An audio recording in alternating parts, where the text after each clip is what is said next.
আসসালামু আলাইকুম গাইস, কেমন আছেন সবাই? আশা করি সবাই ভালো আছেন। আমি আলহামদুলিল্লাহ অনেক ভালো আছি। তো যারা বলতেছেন দুবাইয়ের মধ্যে নাকি বাংলাদেশি ভিসাগুলো ট্রান্সফার হইতেছে না, আমি নাকি ফেক নিউজ দিতেছি, আজকের ভিডিওটা তাদের জন্য। এবং যারা জানতে চান যে বর্তমানে দুবাইয়ের ভিসার প্রাইস কত, একটা লেবার ক্যাটাগরি ভিসার প্রাইস কত, সেই বিষয়ে কথা বলবো। আমরা জানি যে দুবাইয়ের লেবার ক্যাটাগরি ভিসাগুলো বন্ধ হওয়ার কারণে আমাদের ভিসা ট্রান্সফারটাও বন্ধ ছিল। তো বর্তমানে লেবার ক্যাটাগরি ভিসা বন্ধ আছে, তবে ভিসা ট্রান্সফারের যে সিস্টেমটা ওইটা কিন্তু চালু আছে। আমি আপনাদেরকে বলেছিলাম একটা ভিডিওর মধ্যে যে আমার ভিসা লাগছে, এই জন্য আপনাদেরকে বলতে পারতেছি। তবে এখন আজকে আমার একটা ভাই আছে এখানে, সে লেবার ক্যাটাগরি ভিসার মধ্যে অ্যাপ্লাই করছে। আজকে তার ভিসাটাকে ট্রান্সফার করছে আর কি, ক্যান্সেল করে ট্রান্সফার করছে। তো আজকে অ্যাপ্লাই করছে, কত টাকা খরচ হয়েছে এবং সে অ্যাপ্লাই করছে কিনা সেটা প্রুফ সহকারে আপনাদেরকে দেখাবো। তো দেখেন আমার সাথেই আছে, দেখাইতেছি ক্যামেরাটা। তো হাই ব্রাদার, আপনার নাম কি? My name Manjurul Alam. মঞ্জুরুল আলম। আচ্ছা, আপনি তাহলে আগে কোন বিষয়ের মধ্যে ছিলেন? আগে আমার নিজেরই ভিসা করা ছিল। আচ্ছা, কোন জায়গার মধ্যে, কোন কোম্পানির মধ্যে? কোম্পানির নাম মধ্যে জানেন? একটা ক্লিনার কোম্পানি। আচ্ছা, ক্লিনার কোম্পানির মধ্যে আপনার ভিসা ছিল। হ্যাঁ, তো এখন বর্তমানে কারে আপনার ডকুমেন্টগুলো পাঠাইছেন ভিসার জন্য? এখন আমি একটা হোটেলে জব করতেছি। আচ্ছা, হোটেলের এসআরের কাছে আমি ডকুমেন্টগুলো।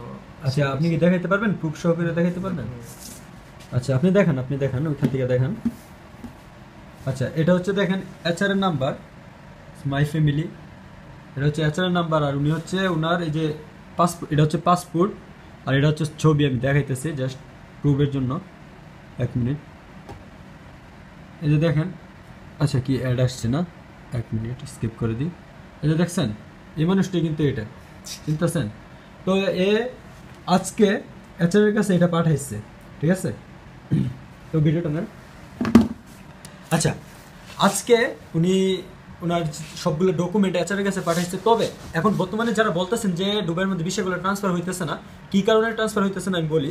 কারণটা হচ্ছে টাকা, বুঝেন তো? তো আমরা জানি যে একটা লেবার ক্যাটাগরি ভিসা লাগানোর জন্য 4,000, 4,500, 4,500, 5,000 দিরহাম খরচ হইতো আগে। এখন বর্তমানে বাংলাদেশিদের জন্য 7,500, 8,000 দিরহাম খরচ হয়, মানে প্রায় 2,000 দিরহাম বেশি খরচা লাগে আর কি। যার কারণে ভিসাগুলো ট্রান্সফার করতে চায় না কোম্পানিগুলো। তো উনি এই কোম্পানির মধ্যে অনেকদিন যাবত কাজ করতেছে, প্রায় 1 বছর যাবত কাজ করতেছে। ওনার ভিসা ছিল ক্লিনিং কোম্পানির, এই জন্য উনি পুরান লোক, এই জন্য ওনার ভিসাটাকে চেঞ্জ করে দিতেছে আর কি। যারা আপনারা বলতেছেন যে দুবাইয়ের মধ্যে ভিসা ট্রান্সফার হয় না, আমি মিথ্যা ফেক নিউজ দিতেছি। আজকে প্রুফ সহকারে আপনাদের সামনে দেখাই দিলাম যে ভিসাগুলো ট্রান্সফার হইতেছে। আর ভিসা ট্রান্সফার করতে এখন বর্তমানে টাকা লাগা হচ্ছে 7,500 থেকে 8,000 টাকা। 8,000 দিরহাম আর কি, বাংলাদেশি টাকায় আবার কনভার্ট করবেন না, এটা হচ্ছে 8,000 দিরহাম। তো ভালো থাকবেন সবাই, সুস্থ থাকবেন। যারা আমার চ্যানেল নতুন আছেন অবশ্যই আমার চ্যানেলটাকে সাবস্ক্রাইব করে দিয়ে যাবেন।